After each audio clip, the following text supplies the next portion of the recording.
তো এই মুরব্বী বাড়ি হচ্ছে বক্সিগঞ্জ, যেখানে আপনি গেছিলেন যে মোহাম্মদ আমার ছেলের নাম কি? সাইফুল। মোহাম্মদ সাইফুল। সাইফুল কেমন আছে এখন? ইনশাল্লাহ ভালোই, বুঝলে? কিন্তু তার শারীরিক মানে একটু অসুস্থতা একটু গেতাছে না, কিন্তু কথাবার্তা উল্টিয়ে যাইতো, মানে জিপটা উল্টিয়ে যাইতো, কথাবার্তা অন্যরকম আসতো, ওটাও একটু ভালো হয়েছে ইনশাল্লাহ। নতুন পোশাক পরতে পারে? নতুন পোশাক করে সামনের সপ্তাহে আসবে আর কি, সেটা বলে নাই, কিন্তু ওই এবাদত বন্দেগী করতে গেলে একটু ভালো লাগে না। ভালো লাগে না? জি না। প্রভাবটা এখন আছে। প্রভাবটা কি হুজুর, এটা কি আস্তে আস্তে সারবো না অন্য কিছু আরো করে লাগবে? আস্তে আস্তে যেহেতু ঝাড়তেও বোধহয় পাচ্ছে। ও আচ্ছা। তো তারই বাবা আর কি, আপনার নাম কি? সুলাইমান। মোহাম্মদ সুলাইমান আর কি।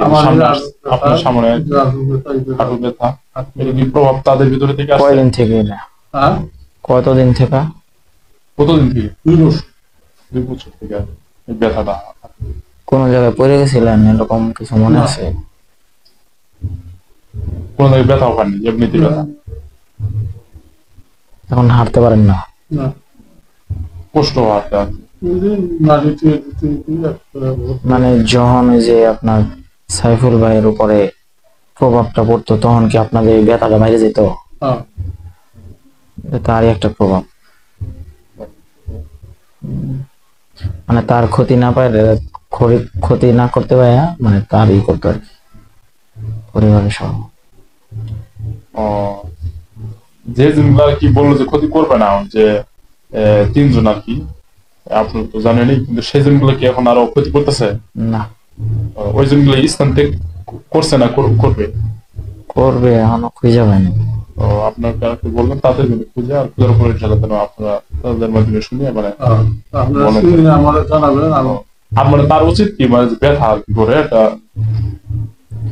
ব্যথাটা আপনি যখন নামাজ পড়েন তো না, নামাজ পড়ার পর মানে যে জায়গাটা আপনার বেশি ব্যথা করে, সূরা ইখলাস পড়বেন, আয়াতুল কুরসি পড়েন, ওইটা পড়বেন, আর সূরা হাশরের লাস্টের আয়াত,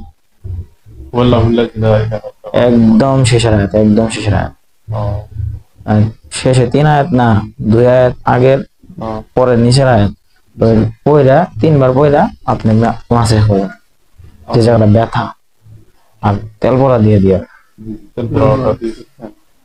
ওটা দিলে ইনশাআল্লাহ সেই প্রভাবটা কেটে যাবে। আস্তে আস্তে কেটে যাবে। ওটা ওই সাইফুলের যে জিনের ক্ষতি করতো, ওই জিনের প্রভাব তাদের এই মুরব্বীর ছেলের সমস্যা ছিল, ওই সমস্যার প্রভাবটা তার বাবার উপরে পড়ে। হ্যাঁ হ্যাঁ। গাছটা অনেক কাটা যাবো না, কারণ তাদের বাসস্থান বুঝে না। কোন দিন সময় দেয় আপনারা বলবেন তাদের দ্রুত মধ্যে খোঁজার জন্য, আর যখন খুঁজবে বাসস্থান ত্যাগ করবে তখন ইনশাল্লাহ আপনারা একটু জানাই দেন আমাদের। ইনশাআল্লাহ।